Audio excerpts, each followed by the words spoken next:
에서 유다 족속의 왕이 된 날 수는 7년 6개월이더라. 아멘. 우리가 많은 것을 또 기도하고 하나님의 뜻이 내 삶에 이루어지길 소망하면서 살아가죠. 그런데 우리가 내 마음이 원하는 대로, 내 마음이 원하는 시기에, 또 내가 원하는 모양대로 하나님의 뜻이 내 삶에 이루어지기만을 기대하고 있다면 우리는 때로는 조급함과 좌절에 빠질 수도 있습니다. 오늘 말씀 11절을 보니까 다윗이 헤브론에서 유다 족속만의 왕이 되었고 그 날수가 7년 6개월이었더라라고 말씀하고 있습니다.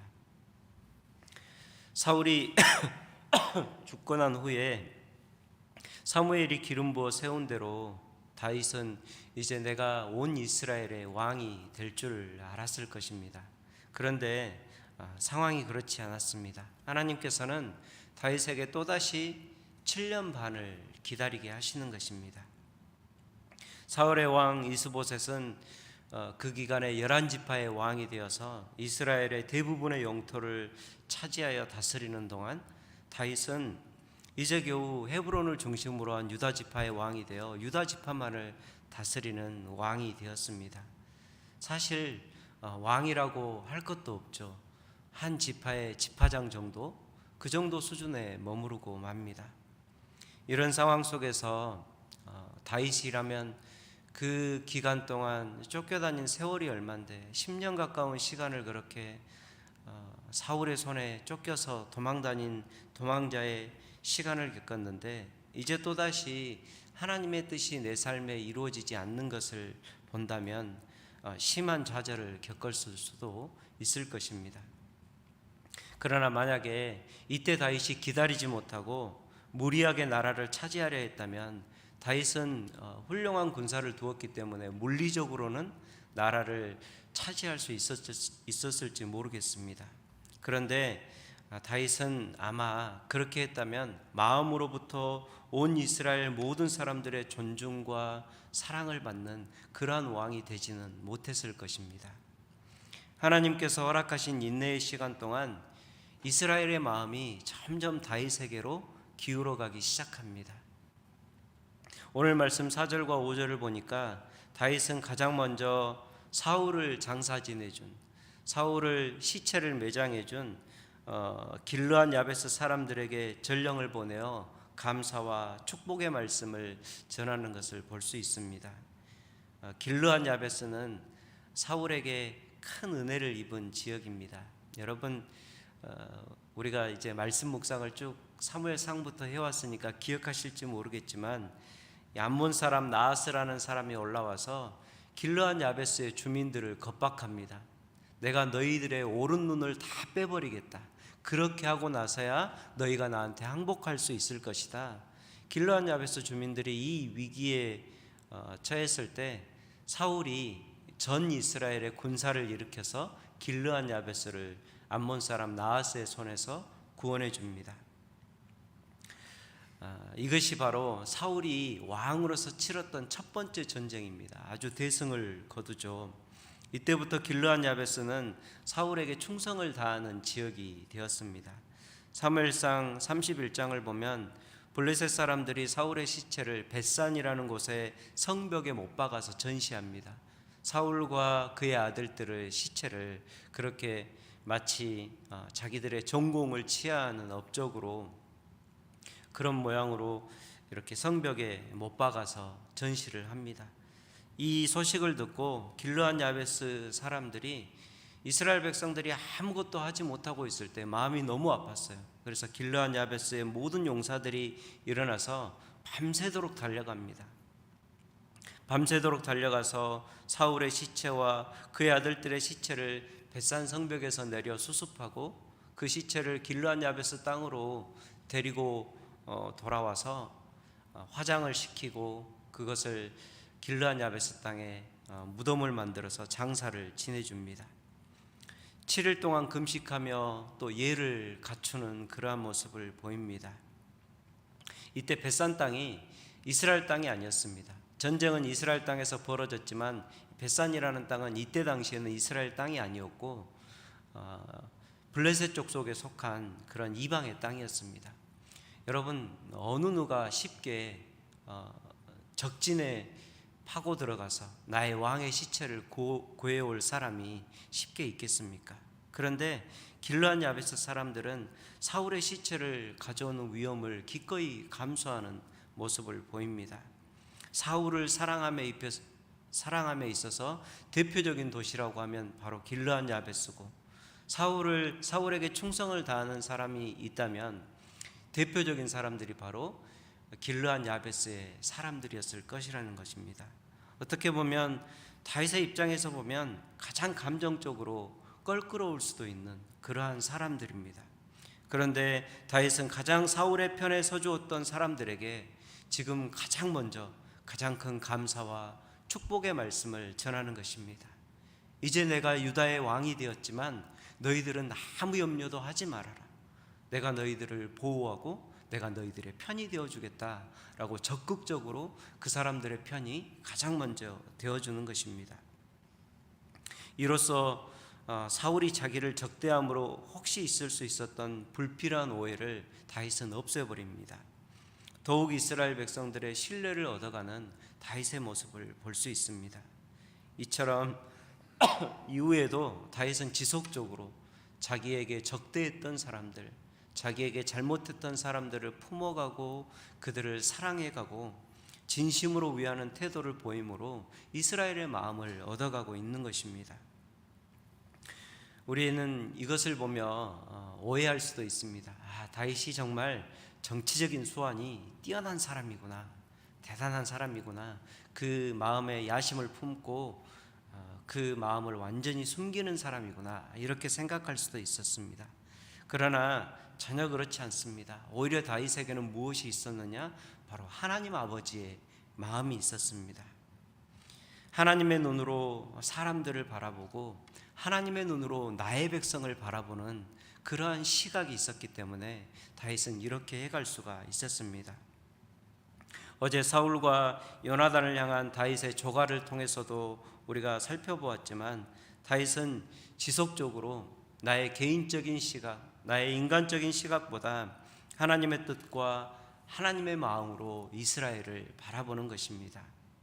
우리가 하나님의 뜻을 바르게 알아갈 때, 하나님의 마음을 바르게 헤아릴 때 우리는 어떤 삶의 태도로 내 주변의 사람들을 대해야 하는지, 나의 공동체를 대해야 되는지 분명히 깨달아 알아갈 수 있게 되는 것입니다.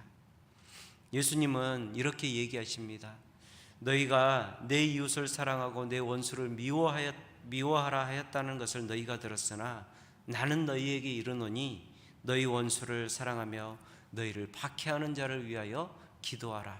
예수님이 이 얘기를 하시면서 그 이유를 이렇게 말씀하십니다. 이같이 한즉 하늘에 계신 너희 아버지의 아들이 되리니 이는 하나님이 그 해를 악인과 선인에게 비추시며 비를 의로운 자와 불의한 자에게 내려주심이라 라고 말씀합니다.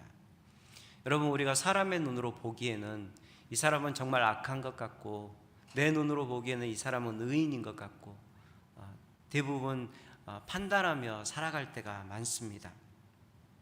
또 개인적인 감정으로 보기에는 이 사람은 정말 사랑스러운 사람이에요. 그래서 그 사람이 약간 실수가 있고 잘못이 있더라도 사랑하고 싶어요. 그런데 이 사람은 뭘 해도 미워요. 이 사람이 의인이어도 의롭게 행해도 그것이 곱게 보이지 않는 거예요. 이게 사람의 눈이에요. 그런데 우리가 그렇게 판단하며 바라보는 그 사람들이 하나님의 입장에서 보면 어떤 사람들이에요? 다 은혜 베풀 사람들인 거예요. 하나님은 이 사람에게도 해와 비를 내려주셔서 은혜를 베풀고 싶고 저 사람에게도 해와 비를 내려주셔서 은혜를 베풀고 싶은 거예요. 그래서 우리가 하나님의 마음으로 사람들을 바라본다면 사람들을 판단하고 정죄할 사람이 하나도 없는 거예요. 그래서 예수님은 원수까지라도 품고 사랑하고 그들을 위하여 축복하며 기도하라 라고 말씀하신 것입니다. 하나님의 나라가 이 땅에 이루어질 것을 바라본다면 우리가 한 분 한 분을 조금 다르게 바라볼 수 있고 다르게 대할 수가 있다라는 것입니다. 다윗은 이 마음 연습을 하고 있는 거예요. 이스라엘 땅을 바라보는 연습을 하고 있고, 이스라엘 땅에 거주하는 그 하나님의 백성 한 명 한 명, 하나님이 은혜 베푸시기를 원하고 하나님이 여전히 지켜주시기를 원하는 그 한 명 한 명을 바라보는 연습을 지금 해가고 있는 것입니다. 이게 이 마음을 준비하는 것이 바로 다윗이 하나님 앞에서 더 기다려야 될 이유였습니다. 오늘 말씀 1절에는 다윗이 오랜만에 하나님께 여쭙는 장면이 나와요. 개인적으로는 이 장면을 보면서 저 개인에게도 이렇게 하나님께 묻는 모습이 기대가 되고, 또 오랜만에 다윗이 묻는 모습이 나오니까 기분이 좋더라고요. 그래서 다윗이 하나님께 물었다라는 표현이 등장합니다. 하나님께서 이제 다 이루어 주셨다라고 느낄수록 우리는 더 분명하게 그리고 더 깊게 하나님의 음성을 들어야 되는 거예요. 이제 다 됐다, 하나님 음성 더 이상 들을 필요 없어, 이게 아니라 다 됐음을, 하나님의 뜻이 이제 이루어졌음을 느끼는 그 순간부터 우리는 하나님께 더 매달리고 하나님의 음성을 더 붙잡아야 하는 것입니다. 다윗은 묻는 모습이 어린아이와 같아요. 아주 구체적으로 물어요. 하나님께 먼저 물어보죠. 하나님, 내가 유다 땅으로, 이스라엘 땅으로 올라가리까? 라고 묻습니다.